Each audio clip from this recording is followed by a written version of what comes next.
Hello guys, আসসালামু আলাইকুম। আপনারা সবাই কেমন আছেন? আলহামদুলিল্লাহ আমরা অনেক ভালো আছি। তো আমি আজকে রান্না করব বেলুম্বু দিয়ে মাছ। তো দেখেন কীভাবে আমি বেলুম্বু দিয়ে মাছগুলো রান্না করি।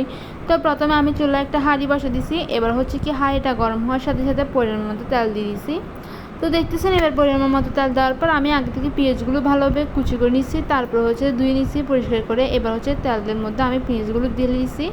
ঢেলে দেওয়ার পর আমি এগুলো ভালোভাবে নেড়েচেড়ে কিছুক্ষণ সময় ধরে আমি পেঁয়াজগুলো ভালোভাবে কষিয়ে নেব। তো দেখতেছেন আমি এগুলো ভালোভাবে নেড়েচেড়ে কিছুক্ষণ সময় ধরে ভালো করে কষিয়ে নিচ্ছি। তো এবার চুলার আঁচটা মিডিয়াম করে রাখছি যাতে এগুলো আস্তে আস্তে ভালোভাবে কষানো হয়ে আসে। তারপর আমি ভালোভাবে কষিয়ে নেওয়ার পর যখন ভালোভাবে কষানো হয়ে আসবে তখন আমি দিয়ে দিব হাফ টেবিল চামচ স্বাদ মতো লবণ। তো দেখতেছেন আমি এখানে স্বাদ মতো লবণ দিয়ে দিয়েছি। এবার হচ্ছে স্বাদ মতো লবণ দেওয়ার পর আমি আবারও ভালোভাবে নেড়েচেড়ে নিচ্ছি পেঁয়াজের সাথে।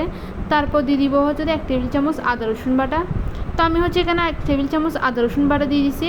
এবার হচ্ছে আদা রসুন বাটা দেওয়ার পর আমি এগুলো পেঁয়াজের সাথে ভালোভাবে নেড়েচেড়ে ভালোভাবে মিশ্রণ করে নিচ্ছি। তো এবার ভালোভাবে নেড়েচেড়ে নেওয়ার পর তারপর হচ্ছে দেখি আমি চুলার আঁচটা মিডিয়ামে রাখছি যাতে এগুলো পুড়ে না যায় সেজন্য। এবার মিডিয়াম আঁচের মধ্যে আমি সবগুলো মশলা ঢেলে দিব। তো আমি আপনাদেরকে বলতেছি যে আমি এখানে কী কী মশলা ইউজ করছি। তো আমি এখানে মশলা দিচ্ছি বলতে এখানে 1 টেবিল চামচ হলুদের গুঁড়ো, 2 টেবিল চামচ মরিচের গুঁড়ো, 1 টেবিল চামচ ধনিয়ার গুঁড়ো, 1 টেবিল চামচ জিরার গুঁড়ো। তো আমি এই 4 রকম মশলা দিয়ে দিচ্ছি। দেওয়ার পর হচ্ছে যে ভালোভাবে একটু নেড়েচেড়ে নিয়েছি। নেড়েচেড়ে নেওয়ার পর আমি এখানে সামান্য পরিমাণ পানি দিয়ে দিচ্ছি যাতে মশলাগুলো পুড়ে না যায় আর মশলার ঘ্রাণটা যাতে চলে যায় সেজন্য সামান্য পরিমাণ পানি দিয়ে ভালোভাবে নেড়েচেড়ে মিশ্রণ করে নিচ্ছি।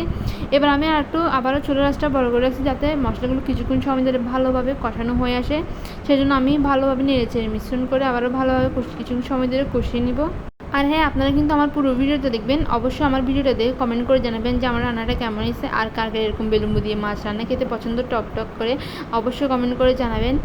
তো এবার হচ্ছে আমি মাছগুলো আগে থেকে কেটে ধুয়ে ভালোভাবে পরিষ্কার করে রাখছি। এবার হচ্ছে মশলার মধ্যে আমি মাছগুলো দিয়ে দিচ্ছি। দিয়ে দেওয়ার পর হচ্ছে আমি এগুলো মশলার সাথে ভালোভাবে নেড়েচেড়ে ভালোভাবে মিশ্রণ করে নেব। তো এবার হচ্ছে আমি এখানের মধ্যে দিয়ে দিব হচ্ছে 2-3টা কাঁচামরিচ। এবার হচ্ছে এখানে 2-3টা কাঁচামরিচ দেওয়ার পর হচ্ছে আমি এগুলো ভালোভাবে নেড়েচেড়ে ভালোভাবে মিশ্রণ করে নিয়েছি। তো আমি হচ্ছে কিছুক্ষণ সময় দিয়ে ঢাকনার দিকে রাখবো। এবার ঢাকনা উঠিয়ে আমি আরেকটু ভালোভাবে নেড়েচেড়ে নেব। এবার হচ্ছে আমি এখানে দিয়ে দিব হচ্ছে বেলুম্বু। তো আমি বেলুম্বুগুলো 2 টুকরা করে পানি দিয়ে ভালোভাবে সেদ্ধ করে নিয়েছি যাতে টকটা বেশি চলে যায় সেজন্য। এবার হচ্ছে আমি এগুলো মাছের সাথে ভালোভাবে নেড়েচেড়ে ভালোভাবে মিশ্রণ করে নিব। তো আমি এখানে কিছু অল্প পরিমাণ পানি দিয়ে দিব। তো দেখতেছেন আমি এবার ঢাকনা দিয়ে কিছুক্ষণ ডেকে রাখবো। আবার ঢাকনা উঠিয়ে আমি আবারও ভালোভাবে নেড়েচেড়ে নেব। চুলার আঁচটা বড় করে রাখছি যাতে এগুলো ভালোভাবে সিদ্ধ হয়ে আসে সেজন্য। তো এগুলো দেখতে এরকম খুবই লোভনীয় লাগতেছে, খেতে অনেক স্বাদ হয়েছে এগুলা। তো এবার হচ্ছে আমি আর একটু ভালোভাবে নেড়েচেড়ে নিয়েছি। নেড়েচেড়ে নেওয়ার পর হচ্ছে আমি আর কিছুক্ষণ চুলার মধ্যে রেখে দিব। রেখে দেওয়ার পর তারপর আমার রান্নাটা কমপ্লিট হয়ে আসবে। তো এবার হচ্ছে আমি আর কিছুক্ষণ রেখে দেবো চুলার মধ্যে। রেখে দেওয়ার পর তারপর আমার রান্নাটা কমপ্লিট হয়ে আসবে। তো দেখতে দেখতে আমার রান্নাটা কমপ্লিট হয়ে আসে। এটা হচ্ছে ফাইনাল লুক, রান্না কমপ্লিট হয়ে গেছে। এবার হচ্ছে আমি চুলার আঁচটা বন্ধ করে দিচ্ছি। অবশ্যই কমেন্ট করে জানাবেন যে আমার রান্নাটা কেমন হয়েছে। সবাই একটা করে লাইক দিবেন। সবাই ভালো থাকবেন, সুস্থ থাকবেন। আল্লাহ হাফেজ, বাই বাই।